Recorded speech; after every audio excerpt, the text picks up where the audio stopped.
Messieurs les maires, messieurs les directeurs généraux, en particulier M. Charles Fall, directeur général de la SONES, Madame la directrice générale de SEN'EAU, Madame la directrice générale de SEN'EAU, Monsieur le Président de Suez, cher Bertrand Camus, Mesdames et Messieurs, à vos rangs et qualités, je voudrais distinguer les anciens directeurs généraux de la SONES et anciens également de la SDE, notamment M. Mamoudou Dia, qui a beaucoup travaillé dans le secteur de l'eau avec moi il y a une vingtaine d'années sur les mêmes préoccupations. Chère population de Keur Momar et de Louga, je tiens d'abord à saluer toute la population du Ndiambour, terroir historique, riche de sa culture, de ses hommes et femmes de valeur et de ses traditions multiséculaires d'accueil et d'hospitalité. Merci, malgré les contraintes et interdictions, je sais que vous êtes quand même là pour partager ces moments de bonheur avec l'inauguration de l'usine de Keur Momar Sarr, appelée KMS 3.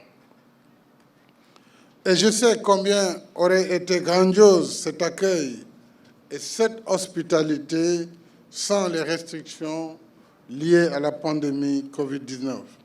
Merci à toutes et à tous.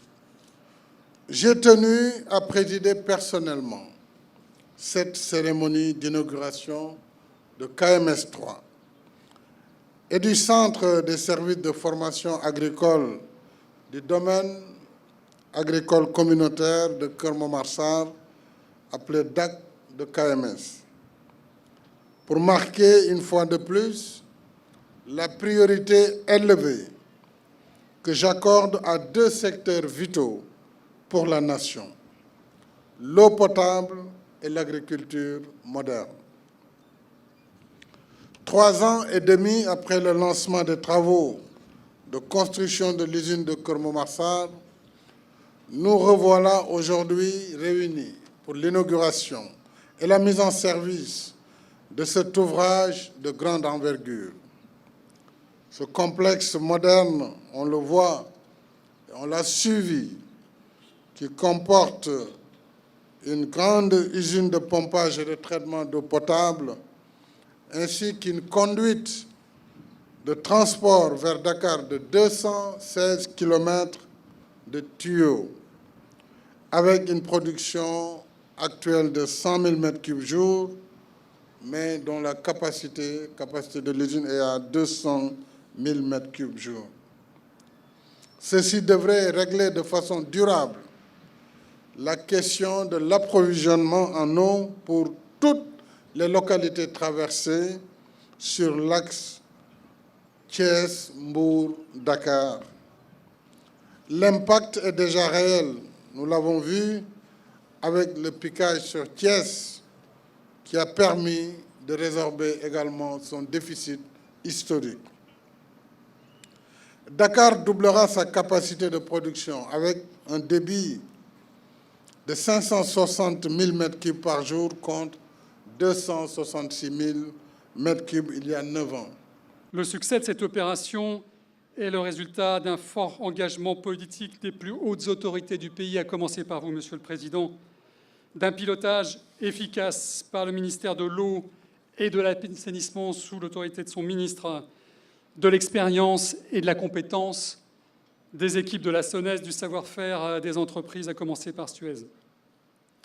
Je souhaite notamment souligner et me féliciter ici de la coopération véritablement exemplaire entre, d'une part, le ministère de l'Eau et de l'Assainissement et son opérateur, la SONES, et d'autre part, les partenaires techniques et financiers qui ont tous ensemble œuvré dans un esprit d'écoute mutuelle et de dialogue constructif pour permettre l'aboutissement de ce projet d'envergure à la pointe des dernières technologies disponibles.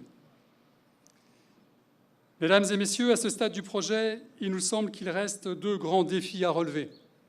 Tout d'abord, le défi de la pérennité de ces infrastructures de dernière génération. Elle dépendra de la mise en place de conditions permettant aux acteurs publics de disposer des moyens nécessaires pour assurer la maintenance et la protection des équipements.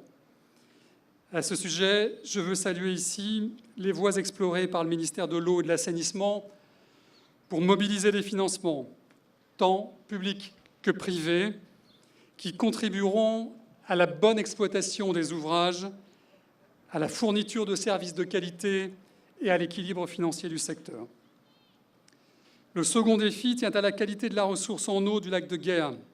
Cette eau, requise pour de multiples usages, domestiques, agricoles et industriels, doit être protégée pour garantir, bien sûr, sa qualité et sa disponibilité au plus grand nombre.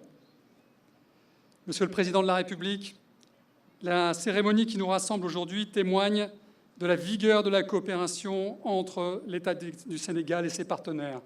Nous le voyons dans de nombreux secteurs, nous le voyons dans celui-ci tout particulièrement.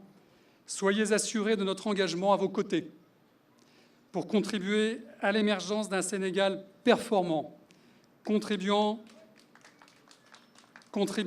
à l'amélioration des conditions de vie des générations actuelles et futures et préservant ses ressources naturelles.